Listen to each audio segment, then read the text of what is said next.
ॐ नमः सिद्धेभ्यः। ॐ नमः सिद्धेभ्यः। नमः श्रीवर्धमानाय निर्धूतिकलिलात्मने सालोकानां त्रिलोकानां यद्विद्यादर्पणायते यद्विद्यादर्पणायते। बोले अहिंसा परमो धर्म की। देवादिदेव शंभुनाथ भगवान की। आचार्य गुरुदेव भगवान श्री विद्यासागर जी महाराज जी की।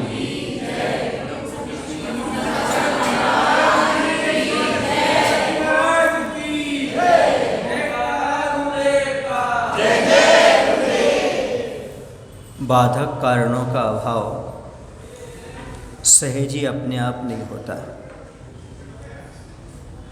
उसके लिए पुरुषार्थ करना परम आवश्यक होता है। यह बात चल रही थी, इसलिए जो बाधक कारण हैं उन्हें पुरुषार्थ पूर्वक दूर करना चाहिए। इस कार्य कारण की अवस्था को स्मरण में रखते हुए ही सर्वप्रथम वह बादल दल देखते देखते पल भर में अपने पथ में बाधक बने प्रभाकर से जा भिड़ते हैं और घमंड घुले गुरु गर्जन करते कहते हैं कि धरती का पक्ष क्यों लेता है, सागर से क्यों चढ़ता है। मूकमाटी ग्रंथ का स्वाध्याय चल रहा था, बीच में तमिलनाडु तीर्थ यात्रा हुई, उसके बाद पुनः ये कुछ समय मिला है, उसमें अपन और आगे मूकमाटी का स्वाध्याय करते हैं, क्योंकि स्वाध्याय के बिना एक पल भी हमें व्यतीत नहीं करना चाहिए। क्योंकि स्वाध्याय के माध्यम से ही हमें जीवन में साधक और बाधक तत्व का ज्ञान होता है। बाधक से बचने का पुरुषार्थ, साधक को अपनाने का पुरुषार्थ इसी के बल पर हुआ करता है। संसार में पक्ष विपक्ष दोनों होते हैं। हमने तो ये देखा है कि विपक्ष वाले बहुत होते हैं, पक्ष वाले कम होते हैं। ऐसे यहाँ पर है, सही पक्ष जो धरती का है उसका लेने के लिए प्रभाकर तैयार है, लेकिन बादल हैं और समुद्र हैं, ये सब अपनी ओर बढ़ते चले जा रहे हैं और सच्चे मार्ग पर चलने वाले को पाखंडी कहते चले जाते हैं। जो सच्चे मार्ग को अपनाते हैं उन्हें लोग गलत कहते हैं। ये प्रकृति का नियम है और पंचम काल में तो नियम है। यहाँ मिथ्यात्व का बाहुल्य है। सही रास्ते पर चलने वाले बहुत कम लोग मिलते हैं, मिलते भी हैं तो उन्हें बहुत सारी परेशानियों का सामना अपने जीवन में करना पड़ता है, लेकिन वह परेशानियों का सामना करते हुए भी अपने लक्ष्य से ओझल नहीं होते। लक्ष्य न ओझल होने पाए, कदम मिलाकर चल, मंजिल तेरी पग चूमेगी आज नहीं तो कल। लक्ष्य पर जो आगे बढ़ता रहता है वह उसे ओझल नहीं होने देता अपनी आंखों से। मंजिल आज नहीं तो कल उसके कदम अवश्य चूमती है, वह सफलता उसके पास अवश्य आती है यदि वह बीच में किसी प्रलोभन आदि में नहीं फंसता, सही मार्ग का अनुसरण करता चला जाता है। तो यहाँ पर इस व्यवस्था को, कार्यकारण की व्यवस्था को समझते हुए बादल सर्वप्रथम अपने बाधक तत्व प्रभाकर से जागते हैं, क्योंकि यह बादल जो हैं वह समर्थन कर रहे हैं समुद्र का। इसलिए प्रभाकर जो है वह मिट्टी का धरती का समर्थन कर रहा है, इसलिए जाकर बढ़ते हैं और गंभीर गर्जना करते हुए कहते हैं, तू धरती का पक्ष ले सागर से क्यों चढ़ता है।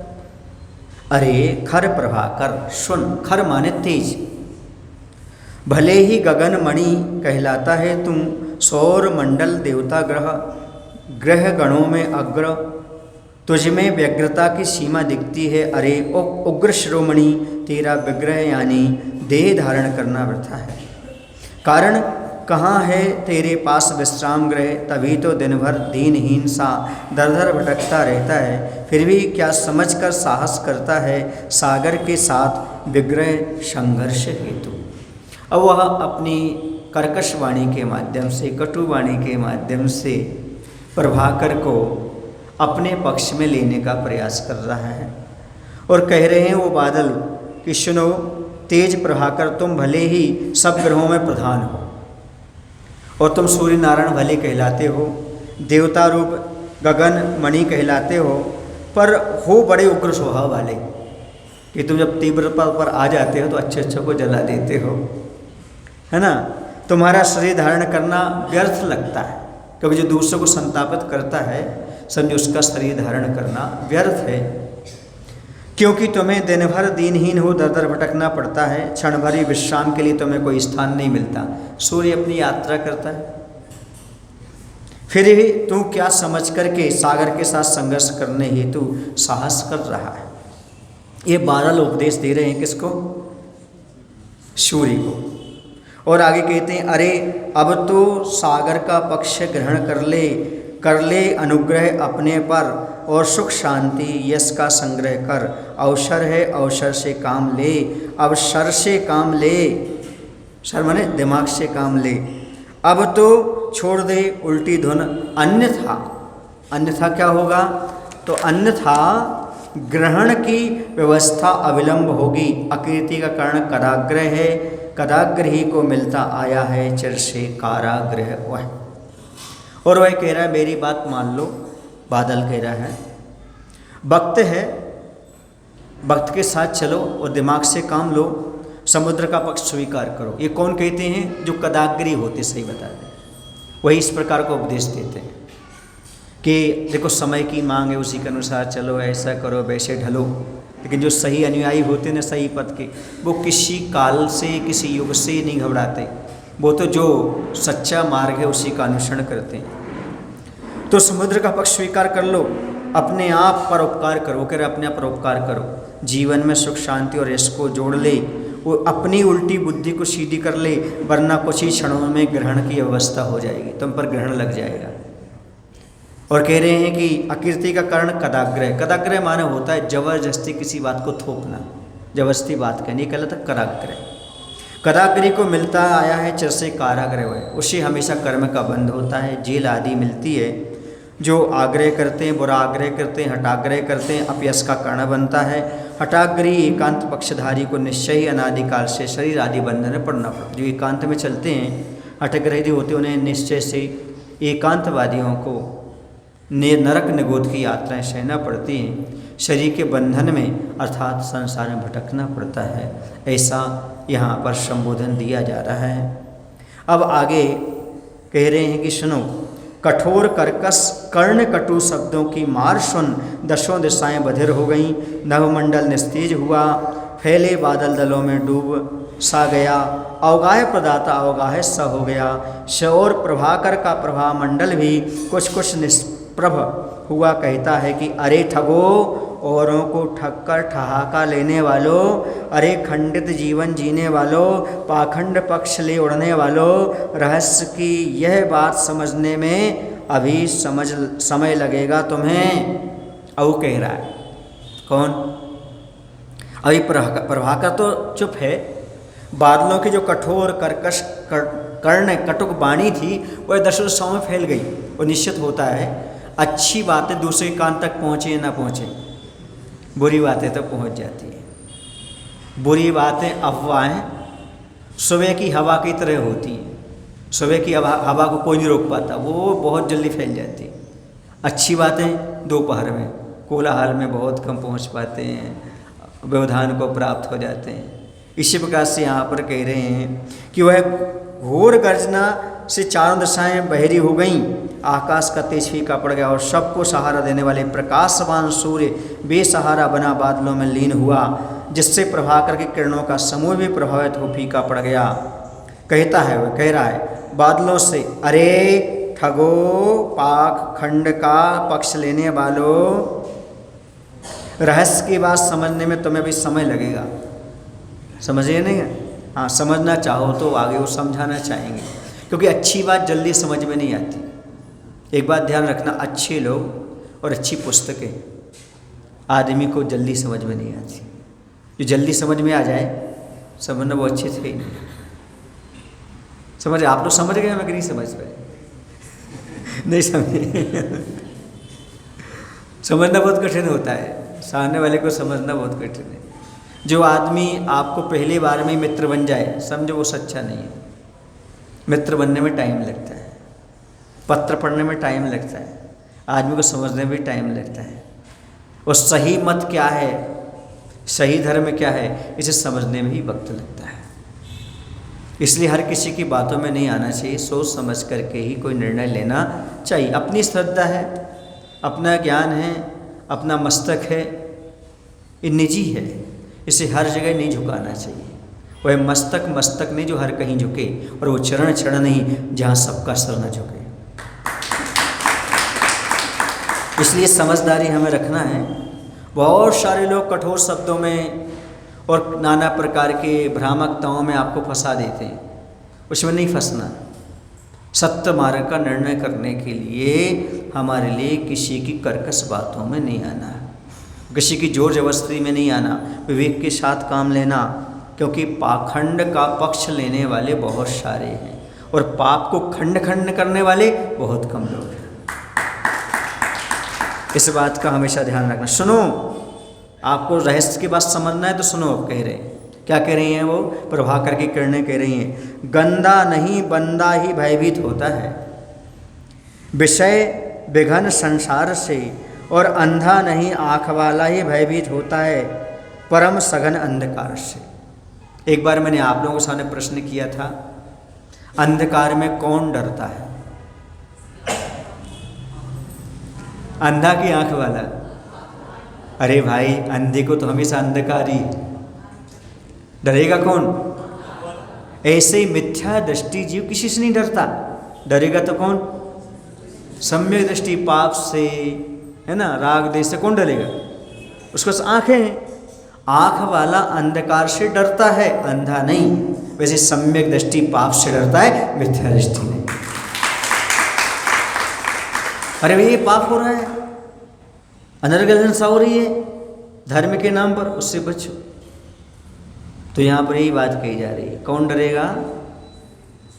अंधकार से कौन डरता है? आंख वाला। और अकेले में कौन डरता है?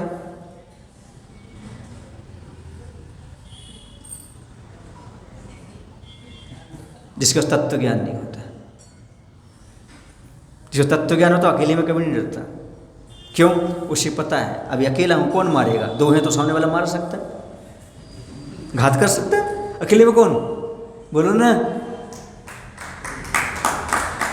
लेकिन आपको प्राय डर कब लगता है?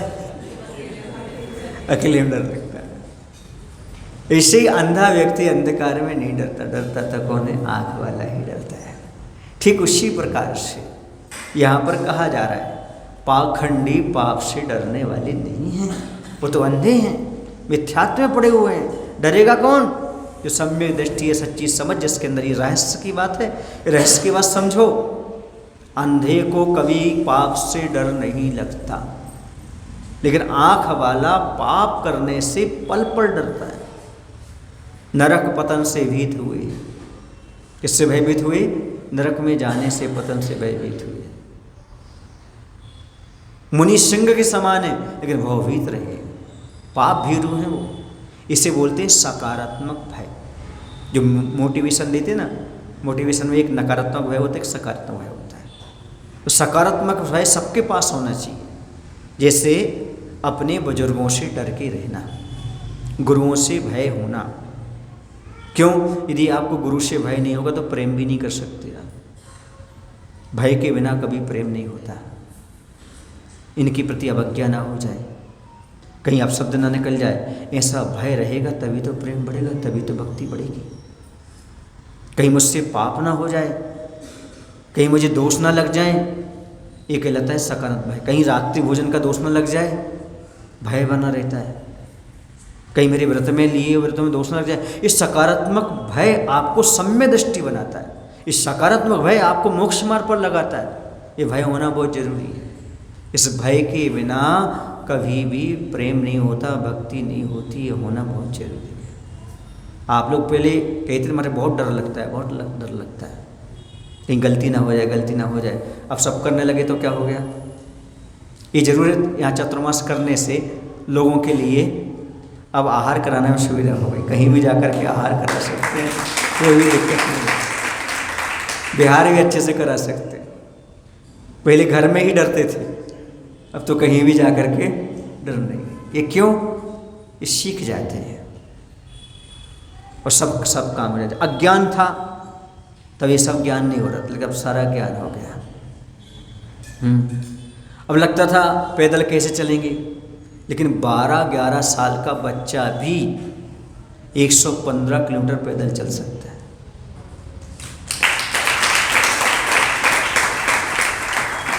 नेवान कितना चला वो पैदल? 115 किलोमीटर है। जवान के साथ चला नेवान पैदल भी चला। धारणा वही भी लगातार 10-10 किलोमीटर चलते बच्चे, छोटे छोटे 10-11 साल के कैसे ये क्षमता कैसे आती है इन लोगों के पास? अयांश वगैरह ये भी चले थोड़े, तो कैसे चले ये सब? पता आपको? मात्र ये भय दूर हो जाने से। क्या भय दूर हो गया? अब मैं चल सकता हूँ, अब मैं चल सकता हूँ, मैं कर सकता हूँ, मुझे किसी प्रकार का क्या नहीं होगा, तकलीफ नहीं होगी, मैं महाराज के साथ हूँ, यह भय दूर हो गया उनके पास। मैं चल सकता हूँ, ये क्षमता कहाँ से आती? ये सब सानिध्य की प्राप्ति होने से इस प्रकार का हमारे लिए क्या होता है, तत्व प्राप्त हो जाता है। बहुत सारे लोग चातुर्मास में बहुत कुछ सीख गए, समझ गए। अब हमें दिक्कत नहीं है, अब हम यहाँ से बिहार कर सकते। क्यों? क्योंकि आप लोग सब कुछ सीख चुके हैं। अब कोई महाराज आएंगे, नई चीज़ सिखाएंगे आपको, नया आप सीखेंगे, आपको नई चीज़ मिलेगी, नई प्रेरणा मिलेगी, सारी चीज़ें। अभी अकेले महाराज का अनुभव मिला, अब और महाराजों का आपको अनुभव प्राप्त होगा, आप और नई नई चीज़ें अच्छे से सीख जाएंगे। लेकिन याद रखना, जो माँ 3 साल में सिखा देती है वो जीवन भर सीखता है बच्चा।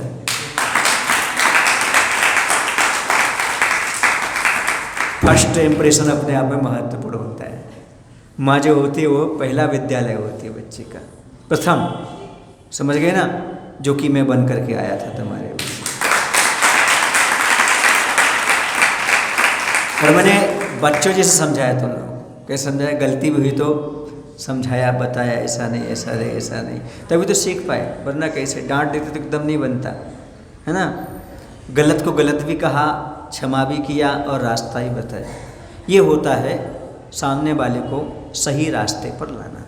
हमें किसी को डांटना नहीं, किसी को बुरा भला नहीं करना, उसकी बुराई दूर करते हुए सही रास्ता दिखाना है। ये मुख्य उद्देश्य यहाँ पर रहता है। तो कह रहे गंदा नहीं, बंदा ही भयभीत होता है। कौन भयभीत होता है? गंदे आदमी नहीं, बंदा माने भक्त। जो भक्त होता है वही तो कुछ गलत ना हो जाए ऐसा भयभीत होगा, वरना कौन होगा? क्योंकि अंधा कभी नहीं डरता। डरता कौन है? आँख वाला है। आँख वाले को डर लगता है हमसे कहीं चूक ना हो जाए, गलती ना हो जाए। वरना देखिए ना, चिड़ियाँ वगैरह रहती हैं, साधना करती रहती, भगवान के ऊपर बैठी यहाँ वहाँ, उन्हें क्या ज्ञान। लेकिन जो सम्यक दृष्टि होते हैं उन्हें लगता है बराधना ना हो जाए, भगवान देव शास्त्र गुरु की बराधना ना हो जाए। क्योंकि देव शास्त्र गुरु आग के समान होते हैं। आग से चाहो तो भोजन पका लो और चाहो तो हाथ जला लो। देव शास्त्र गुरु के माध्यम से यदि आपने असाधना आदि की तो समझो कर्म का बंद हो जाएगा, अर्थात आग से हाथ जल जाएगा। और वहीं आपने प्रशंसा की तो भोजन पक जाएगा, आनंद का अनुभव होगा, आराधना भक्ति करेंगे। ये सब देव शास्त्र गुरु के माध्यम से दोनों चीज़ें होती। इसलिए भय होना भी समय समय पर बहुत अनिवार्य हुआ करता है, सीखने के लिए, कुछ करने के लिए। इसलिए आँख वाले को यहाँ पर कहा जा रहा अंधकार में डरता है। और सुनो, हिंसा की हिंसा करना ही अहिंसा की पूजा है। प्रशंसा और हिंसक की हिंसा या पूजा नियम से अहिंसा की हत्या है, निशंसा। बहुत अच्छी बात यहाँ पर कही जा रही है। इस बात को सुनकर के आचार्य का एक क्षमा धर्म का प्रवचन याद आ रहा है। आचार्य ने कहा क्रोध करने को मना नहीं किया, बस तुम क्रोध करना सीख जाओ तो क्षमा धर्म अपने पास आ जाएगा। अभी आप लोगों को क्रोध करना नहीं आता, क्रोध करना जिस दिन क्रोध करना सीख जाओगे उसी दिन आपके पास क्षमा धर्म आ जाएगा। मायने समझ रहे हो? क्रोध पर क्रोध करना सीख जाओ, क्षमा धर्म अपने आप आ जाएगा। ये क्रोध क्यों आता है? इस क्रोध पर क्रोध कर दो। जिसने आप पर क्रोध किया उस पर नहीं, क्रोध पर क्रोध कर दो, आपका क्रोध समाप्त हो जाएगा। क्रोधी के प्रति क्षमा भाव अपने आप पैदा हो जाएगा। ऐसे यहां पर आचार्य बोल कर हिंसा की हिंसा करो। किसकी हिंसा? हिंसा की हिंसा करो। हिंसा रूप परिणामों को नष्ट करना ही हिंसा नहीं है बंधु, अपितु परम अहिंसा धर्म की पूजा करना है। हिंसा को नष्ट करना हिंसा नहीं है, ये क्या है? अहिंसा है। ऐसे क्रोध पर क्रोध करना क्रोध नहीं है, ये परम क्षमा है, ये अहिंसा की पूजा है। यदि हिंसा को नष्ट कर दिया तो समझो आपने क्या कर दिया? बोलो ना, आपने अहिंसा की पूजा कर ली, प्रशंसा कर ली, आराधना कर ली। कहते हैं जैन दर्शन में नष्ट करना, भ्रष्ट करना अच्छा नहीं, फिर भी आप लोग क्या करते हो? शांति धारा में छिंदे छिंदे भिंद भिंद बोलते हो, छिद जाए फिर जाए, नष्ट हो जाए। तो आचार्य कहते हैं हिंसा की हिंसा हो जाए ये गलत नहीं है। ऐसे ही रोग नष्ट हो जाए, ऐसी भावना माना कर्म नष्ट हो जाए, ऐसी भावना माना अनिष्ट नहीं है, सार्थक है। समझ गए ना आप लोग? बोले छिंदी छिंदी भिंदी भिंदी ही हमारे कर्म छिंद भिंद हो जाएं, जो रोग आदि आ रहे हैं वो सब समाप्त हो जाएं, ये भावना भाई जा रही है वहाँ पर, ना कि किसी को नष्ट भ्रष्ट किया जा रहा है। इसलिए शांति धारा करते समय छिंदी भिंदी बोलने में कोई बाधा नहीं है, क्योंकि वहाँ पर रोग आदि को नष्ट करने की बात कही जा रही है, कर्म को नष्ट करने की बात कही जा रही है। ऐसे समझे आपको? और ये आप कहते हैं कर्मों का क्षय हो, बोलते आप लोग कि नहीं बोलते हैं? दुख कहो कम कहो, सारे देश के लिए देश मारे, देश में जो मारी रोग है वो नष्ट हो जाए, राष्ट्र मारे, राष्ट्र जो मारी रोग है वो समाप्त हो जाए, ऐसी भावना माना अनिष्ट है क्या? नहीं है, सभी की कल्याण की भावना माना। इस शांति धारा में ये शब्द बोलना छिंद भिंद मारे आदि कोई अनिष्टकारी नहीं है, वो सब साधक हैं। हिंसा की हिंसा करना भी अहिंसा। इस बात को समझने का आपको अच्छी तरह से प्रयास करना चाहिए। ये रहस्य है। क्या है ये? रहस्य है। इन रहस्य को ना समझने से जो उथला ज्ञान रखते हैं वह इस प्रकार के अब वह उड़ाते रहते हैं, ऐसा नहीं पढ़ना, ऐसा नहीं करना, ये नहीं करना, वो करना नहीं, आदि आदि। किसी को संस्कृत का ज्ञान भी नहीं होता, एक से सुना तो दूसरे ने बोल दिया, दूसरे सुना तो तीसरे ने बोल दिया। ऐसी अफवाहें बहुत सारी उड़ती रहती हैं, चलती रहती हैं। और सही बता दें, अच्छी बातें तो कम अपने कान तक आती हैं, बुरी बातें बहुत जल्दी आ जाती। देखिए ना, स्वभाव है, जैसे हमने कुछ बोला, अच्छा बोलेंगे आप झरा देंगे ताली बजा के, बुरा बोलेंगे।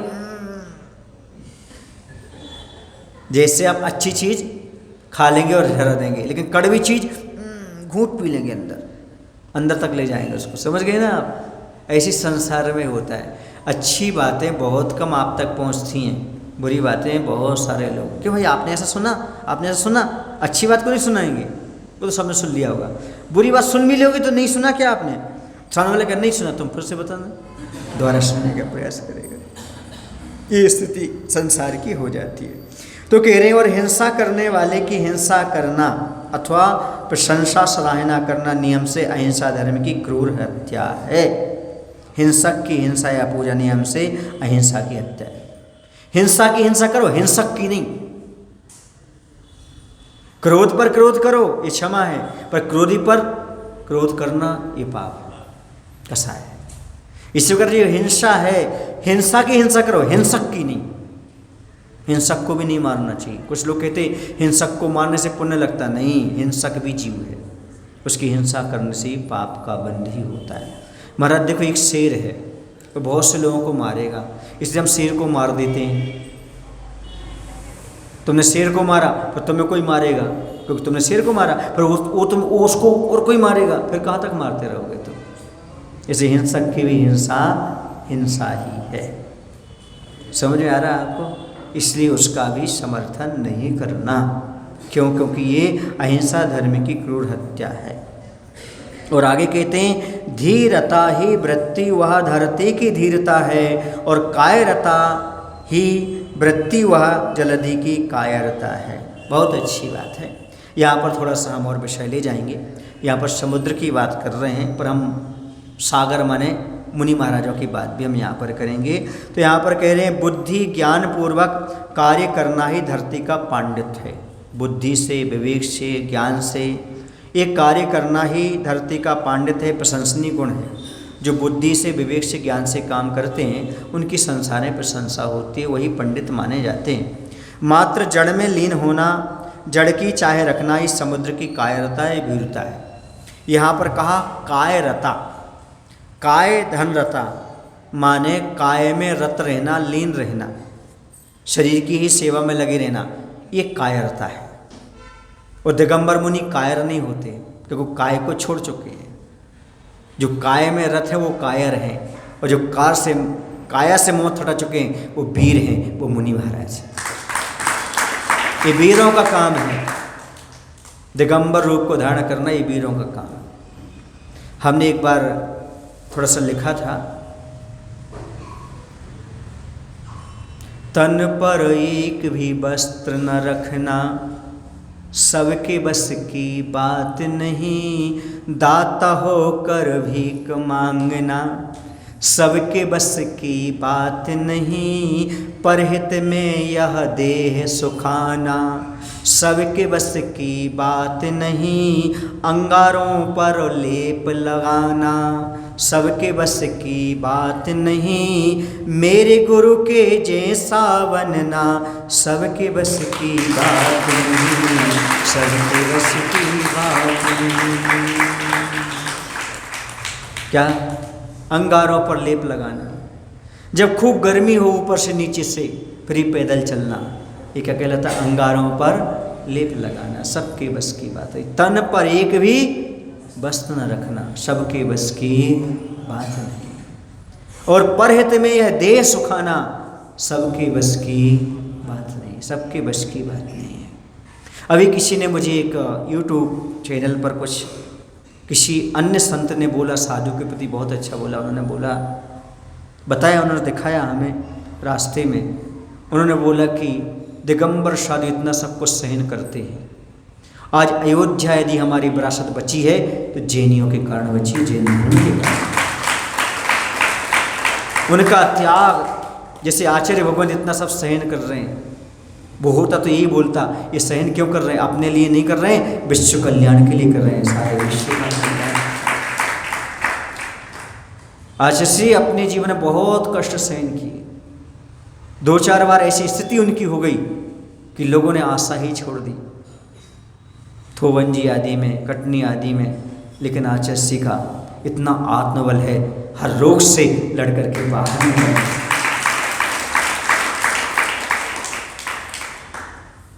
क्यों? कायरता अलग है और कायरता अलग है, और काय से ममत्व नहीं रखना अलग है। आहार ना हो पाने के बाद भी उनकी अपनी शक्ति, अपनी दृढ़ता अपने आप में महत्वपूर्ण है। धैर्य सागर जी महाराज, गंभीर सागर जी महाराज, आप नाम सुने? अभी आचार्य के पास कौन है? धैर्य सागर जी महाराज, एलक जी। तो उस समय शायद वो वहाँ थे। उन्होंने पूछा, आचार्य इतने कष्ट में भी आप इतने प्रशस्त भाव से रह रहे हैं। तो आचार्य ने कहा, ये सब जिन शासन की समझ है। जिसके पास जिनेंद्र भगवान की समझ होती है वह हर आपत्ति मुस्कुरा सकता है। जैन कर्म सिद्धांत जिसने भी समझ लिया, चाहे वो श्रावक हो जो साधु हो, उसकी आदि समस्याएं तो अपने आप समाप्त हो जाती है। बस कर्म सिद्धांत को समझ जाए, एक कर्म सिद्धांत किस प्रकार से फल देता है, कैसे कर्म का उदय आता है, कैसे असाता कर्म आते हैं, किस प्रकार से इस शरीर ने अनादिकाल से साथ दिया कहाँ है जो आज साथ देगा। इसका साथ लेना पड़ता है। तो यही मैं कहना चाहता हूँ आप लोगों से, कायरता अलग है और काय से ममत्व हटा करके रहना अलग चीज़ है। बहुत कठिन है। आप लोग उपवास के बाद शरीर से काम लेना चाहो, विहार करना चाहो, नहीं होता। एक दिन नहीं खिलाओ पिलाओ तो शरीर कैसा हो जाता है। और साधु परमेष्ठी का तो आचरण का उपवास ही है, 24 घंटे में एक बार ही आहार लेना पड़ता है। फिर भी वही मूल गुण, वही चर्या का पालन करना, वही भी कौन से काल में? पंचम काल में। धन्य है ऐसे गुरु महाराज इस प्रकार की साधना, इस प्रकार की शरीर का शिथिल होना स्वाभाविक है, क्योंकि शरीर तो अन्न का कीड़ा ही होता है, वह तो हमेशा अन्न ही मांगता रहता है। लेकिन कह रहे हैं कायरता अलग चीज़ होती है और वीरता अलग। इसी का नाम तो वीरता है, यही तो वीरचर्या है, इसी का नाम वीरचर्या है कि शरीर साथ ना दे फिर भी परिणामों को संभाल करके चर्या का पालन करें, जो हम आज गुरु महाराज से साक्षात अपनी आंखों से देख रहे हैं, अनुभूत कर रहे हैं, समझ रहे हैं। ये दुर्लभ क्षण है, ये दुर्लभ चीज़ें हैं जो आप लोगों के लिए आप सामने देखने को मिल रही हैं।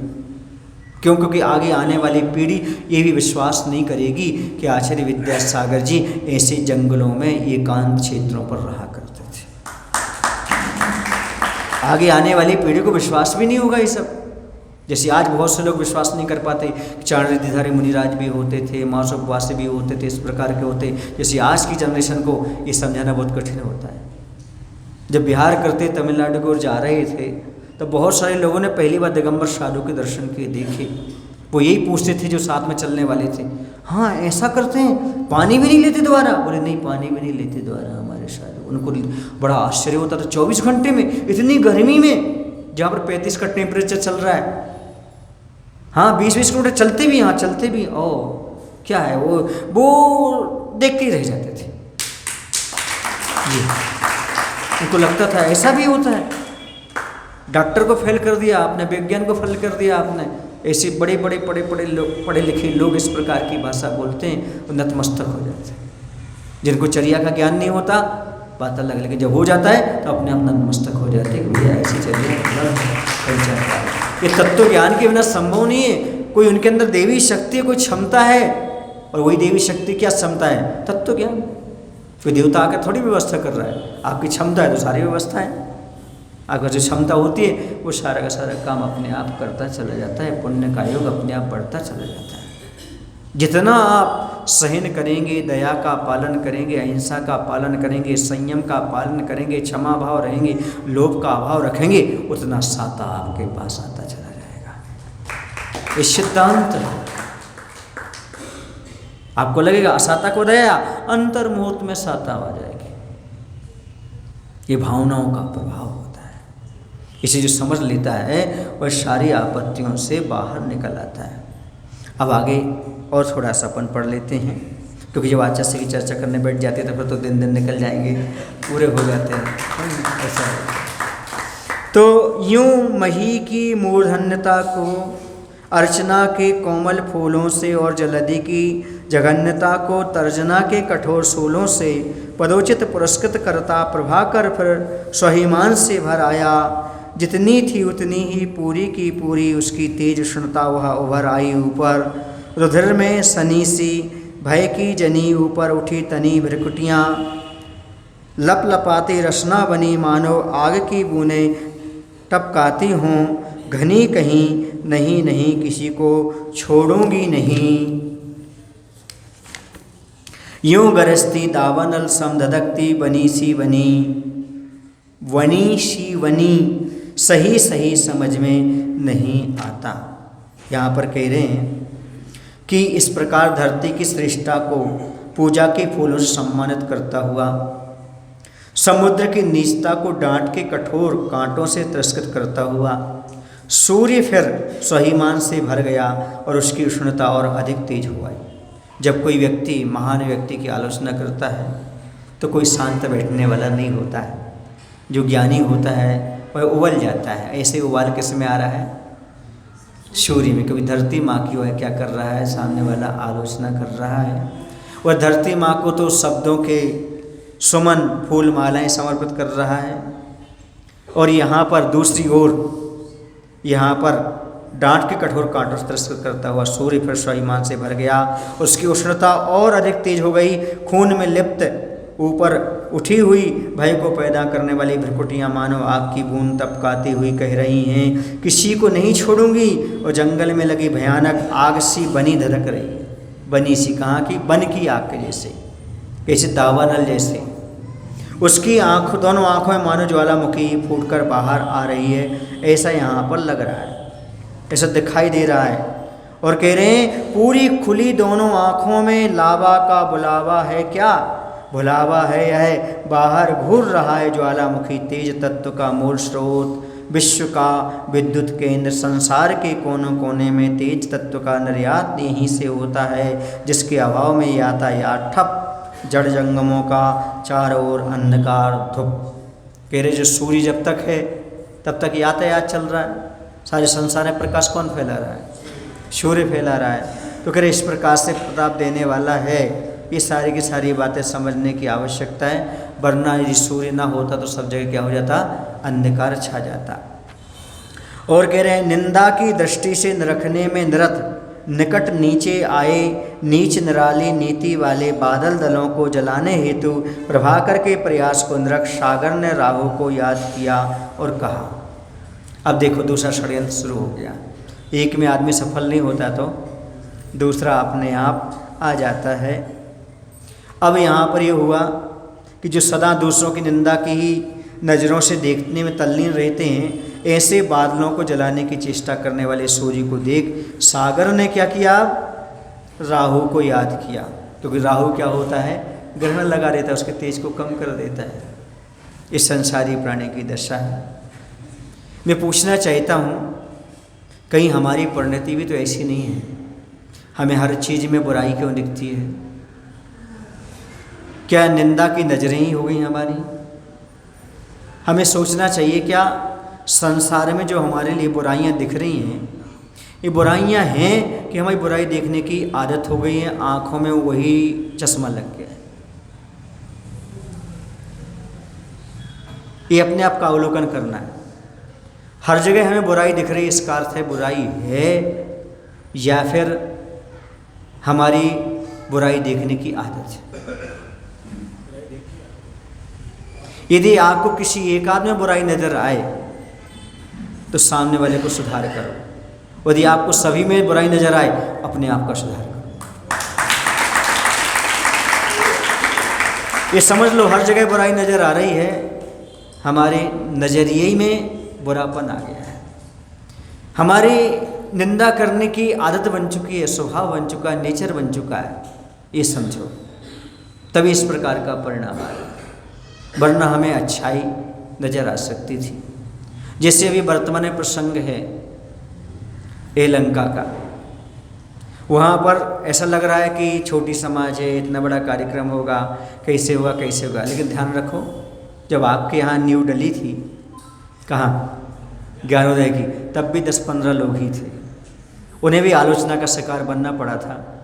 और यही कहा गया था कहीं ये पैसे तो नहीं ले जाएंगे, कहीं घोटाला तो नहीं करेंगे। हमें बताया लोगों ने, राकेश वगैरह नवकेश वगैरह, इसलिए कह रहे हैं। इसी प्रकार से मान लो वहाँ पर होने जा रहा है, वहाँ भी इतने लोग हैं, लेकिन मैं उनका साहस बढ़ा रहा हूँ और उनसे कह रहा हूँ जैसे ज्ञानोदय वालों ने शुरुआत की थी वैसे तुम भी करो, निश्चित आपको भी सफलता प्राप्त होगी। ऐसा ही होगा। शुरुआत में हर कार्य कठिन लगता है, हर कार्य की निंदा होती है, लेकिन जब सफल हो जाती है उसी की सराहना होना शुरू हो जाती है। ये नियम है प्रकृति का।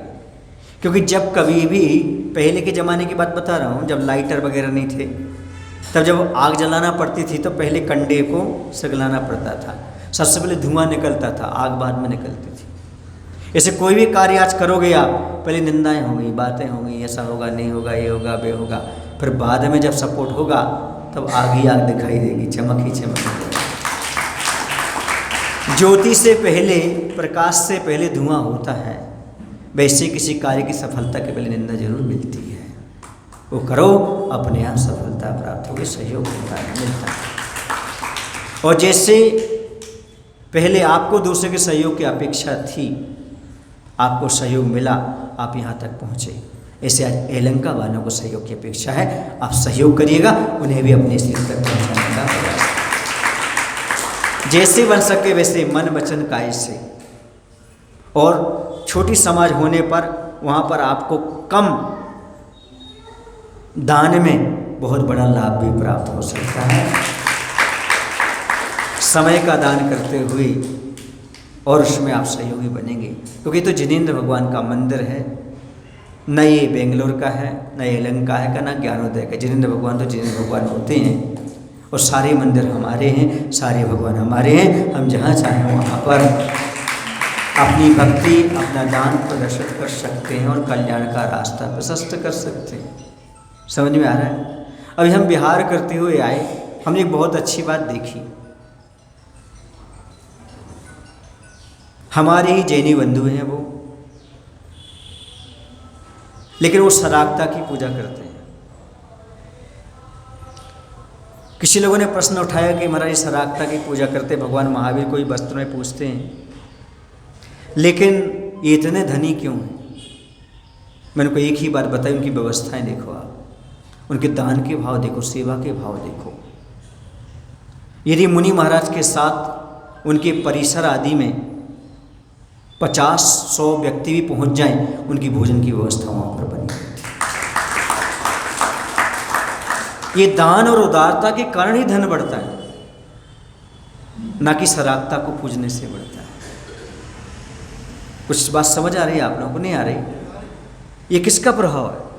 मात्र दान देने के भाव से दिन दूने रात चौगुने बढ़ते चले जाते हैं। उन्होंने अपने अपने स्थान दिखाए, 1-1 किलोमीटर पूरा गांव का गांव खरीद रखा है मात्र किसके भाव से? अभी भी बाप जी और कोई व्यवस्था है, कोई व्यवस्था है, क्या चाहिए, कैसा चाहिए, सारी चीज़ें करने के लिए तैयार, सब खोल देते, सब व्यवस्था कर देते। आप 1, 2, 3, 10 कितने कमरे आपको चाहिए, क्या व्यवस्था चाहिए, साथ में चलने वालों को सारी व्यवस्था। ये क्या है? इससे मतलब नहीं कि आप कौन है, कैसे हैं।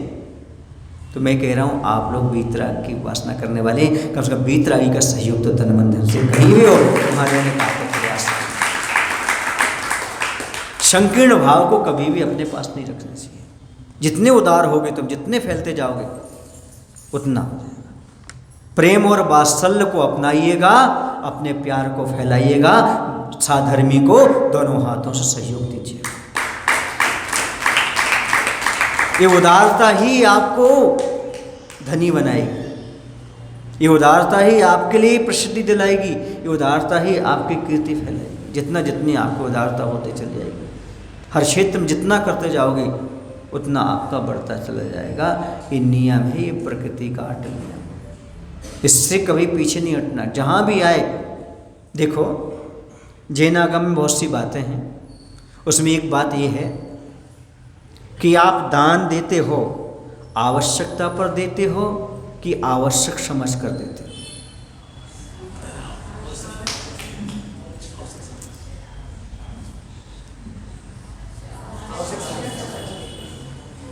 कि आवश्यकता है इसलिए देते हो, पर वहाँ पर दोनों चीज़ें हैं, वहाँ आवश्यकता भी है और आपका आवश्यक भी। और जहाँ पर दोनों पल रहे हों वहाँ पर तो और ज़्यादा पुण्य लगता है, और दोनों चीज़ें एक साथ। कौन सी? आवश्यकता और आवश्यक, और पात्र बनने का सौभाग्य और पंचकर्णा का आनंद, ये सारी चीज़ें आपको एक साथ उपलब्ध होने वाली हैं। ये समझो कि आप लोगों के लिए सौभाग्य का लॉटरी खुली हुई है, ड्रा सिस्टम खुल गया है। आप जाकर के इस प्रकार का सहयोग अपने तन मन धन से जितना बने 6 दिन के भीतर 25 से 1 तारीख तक चाहें तो अपना समय का सबका उपयोग कर सकते हैं। कुछ लोगों का कहना है 6 दिन की छुट्टी कैसे लेंगे, बुरा नहीं मानना। यदि आपके यहाँ कोई बीमार पड़ता है फिर कैसे छुट्टी मिल जाती है? कैसे हो जाता है? अपने पिता के लिए, माता के लिए, परिजन के लिए 6 दिन की छुट्टी ले सकते हो, तो हमारे तो परम पिता भगवान बनने वाले हैं, उनके लिए 6 दिन की छुट्टी कौन सी बड़ी बात है। पर मैं तो कहता हूँ छुट्टी लेने के बाद, छुट्टी नहीं लो उतना नहीं कमा पाओगे, तुम्हें उतना लाभ नहीं मिलेगा जितना छुट्टी लेने के बाद आपको प्राप्त हो जाएगा। सारी चीज़ें अपने आप में देखा। अभी साथ में रोहित चला और पूरा वर्क कहाँ करता रहा वो, इन सब के लैपटॉप भी चलते थे वहाँ पर, मैं देखता था। सब इंजीनियर हैं, जितने भी साथ में चले बिहार में, तुम्हारा 3 के बाद बिहार करना। क्यों? अभी ऑफिस का काम चल रहा है, तो ऑफिस का काम भी करते रहे जितने साथ में चले। कपिल हैं, चाहे तुम्हारे नीतीश हों, चाहे वैभव हों, दोनों वैभव है ना, ये लोग सब क्या लेके चलते थे? रोहित हों और जितने भी और बीच बीच में गए हैं वो सब क्या लेके गए रास्ते में? लैपटॉप। क्यों? फ्री समय में अपना क्या कर लिया? ऑफिस का काम भी कर लिया, हमारे का बिहार भी कर लिया। आम के आम, गुठलियों के दाम, 2-3 दिन काम चलते जा रहे हैं। रोहित तो ये कह रहा था हम वहाँ रह के काम करते रहे, कल हमें किसने बताया उसको अवार्ड मिल गया। यहाँ बैठ के ना मिल पाता, लेकिन वहाँ पर पुण्य चाहिए, प्रसाद तो खूब, लेकिन प्रसाद क्या चाहिए? पुण्य भी चाहिए भैया। पुण्य के साथ अपने आप में जो काम कम समय में हो जाता है तो ज़्यादा में होने वाला होता है। ये होता सारी चीज़ें। तो ये हमें समझने की आवश्यकता है, कितनी आवश्यकता है, क्या ज़रूरत है, कैसा है, ये सारा काम करने की ज़रूरत है। समझ गए आप लोग कि नहीं? वहाँ भी आपको बहुत समय मिल जाएगा, जैसे बिहार में मिल गया ना, सुबह सुबह विधान हुआ, 12 के बाद आप फ्री हो जाएंगे, फिर 12 से आराम से करते रहो शाम तक, हैं? फिर 8 बजे कार्यक्रम होगा, प्रोग्राम होगा, तो वहाँ भी आपके लिए इस प्रकार का मिल सकता है ऑप्शन, सारी चीज़ें हैं। समझ गए? कुछ लोग तो ऐसा करते थे, मैंने देखा, लैपटॉप कमरे में रख करके आ गए, 16 बदल के आ गए, आहार भी दिया, उनका चालू है वहाँ पर कार्यक्रम, आहार दियो जाकर के बस शुरू हो गए। नीतीश वगैरह मीटिंग भी कर लेते थे, सब काम कर लेते थे। ये क्या है? ये सब लगन का काम है, ये सब भक्ति का काम है, करना है, ये भी करना, वो भी करना। तो क्योंकि संसारी प्राणी हैं, सब काम है तो दोनों चीज़ें करना पड़ते हैं। बैलेंस बनाता भी तो काम चलेगा, बैलेंस बना करके। तो ये आप लोगों के लिए बहुत अच्छा अवसर प्राप्त होने जा रहा है। समझ गए ना? और ये समझो बेंगलोर का मेरे सानिध्य में अंतिम कार्यक्रम मान करके चलिएगा, उसके आगे तो नहीं कह सकते अभी तक तो। समझ गए? तो उसमें जैसा चाहे आप उसका लाभ ले सकते हैं। अब इतना ही अभी पर्याप्त समझता हूँ। बोले महावीर भगवान की जय। आचार्य विद्यासागर से महाराज। हे प्रभु, हम सभी को इतनी शक्ति, इतनी बुद्धि देने की कृपा करो ताकि हम अपने जीवन में पाखंड में ना पड़ करके पाप को खंड खंड करने का मार्ग अपना सकें और साधर्मी का वह कहीं भी हो उसका तन मन धन से सहयोग कर सकें। ऐसी शक्ति, ऐसी बुद्धि देने की कृपा करें। नमो शिवाय। जावाणी के ज्ञान दे सूझे लोकालो, सोवाणी मस्तक धरो सदा देते हो दो। हे जिनवाणी भारती माँ तोह जपो दिन रैन, जो तेरो शरणागत सो पावे सुख चैन।